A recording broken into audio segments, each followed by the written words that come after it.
Mr. Speaker, ladies and gentlemen, we think that politicians can be good or bad, they can be effective or not effective, they can be rich or not, they can be educated or not. But we think that the nuance to the rise of a career politician is very simple. It democratizes access and capacity for fresh faces and opposition groups to be able to come in and challenge the very corrupt incumbents who we see in status quo who may not be the most effective politicians. A lot of these politicians, like what Hesaya said in his first speech, come from political dynasties who already are entrenched in power. The power of Hesaya's reframing was he challenged the lens of where they are in terms of their career and where they are in their life.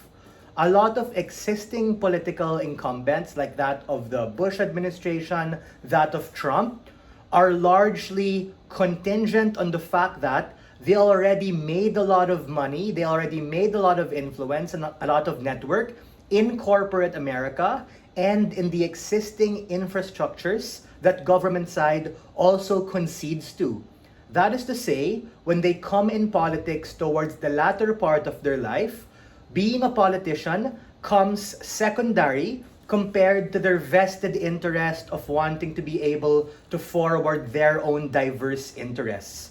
That's the nuance to the rise, right? And the career politician, because the comparative that we see on our side, you're able to get fresher faces and opposition groups like that of Nikki Haley, that of Vivek, that of DeSantis. And sure, even if these particular people might not win all the time, at least they're willing to be able to grind it out.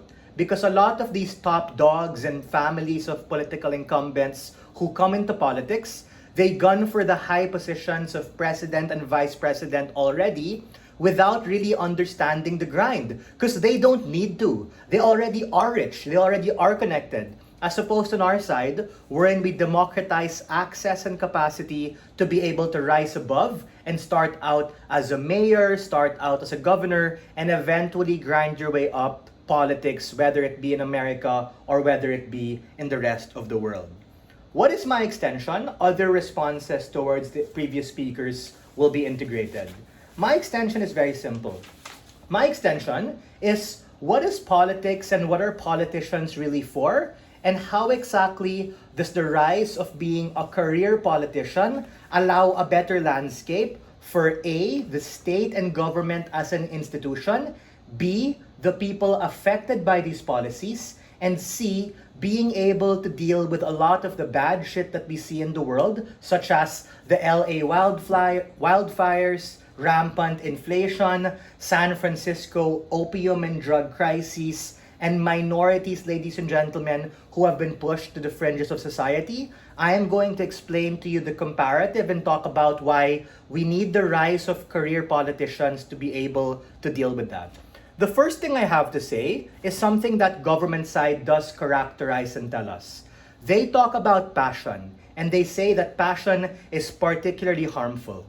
But we think on their side, these sitting people in power have a very misconstrued sense of passion.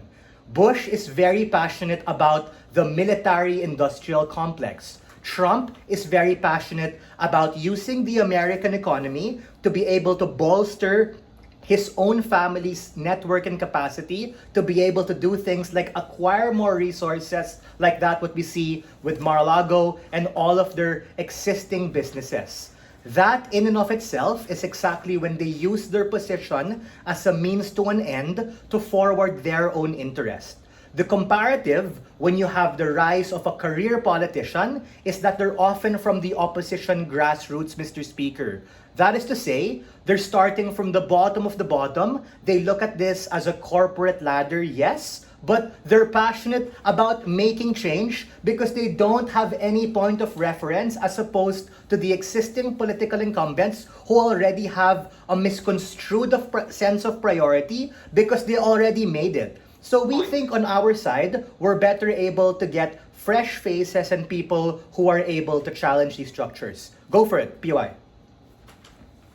If you say that these career politicians needs to come from the most grassroots level and already lack influence, wouldn't it mean that they are they face significant challenges in creating all these disbanding of political dynasties? Yes, and that becomes the litmus test onto whether or not they really have the proper motivation and capacity to make those changes. If they're able to survive as a mayor, survive as a governor, and eventually say, hey, I want to try my shot at Congress and Senate, this becomes a reinforcing mechanism for them to be able to exercise their agency and say, hey, I am cut out for this. I do have a chance to be able to succeed. The trade-off we're willing to make is that it's very difficult, and being a politician, whether in America or whether it be anywhere in the world, is really a commitment, but that's the point in which we want to frame it so that we really know who the quality of politicians and people we're willing to get. And that actually ties back to the very people affected by those harms I mentioned in my pre-oration, to be able to give them a chance and capacity to fight back against these really poor and crappy decisions that a lot of these incumbents have made. We have hope on our side, wherein we believe that these people who are motivated by fresh faces are actually able to make that capacity to make good change. What is the comparative? I want to be very clear. The rise of being a career-oriented politician puts you at a position to be able to build your entire personality around it. That is as opposed to the ones who we have in power right now in political dynasties who already built their reputation for the reasons that Saivgod talked about.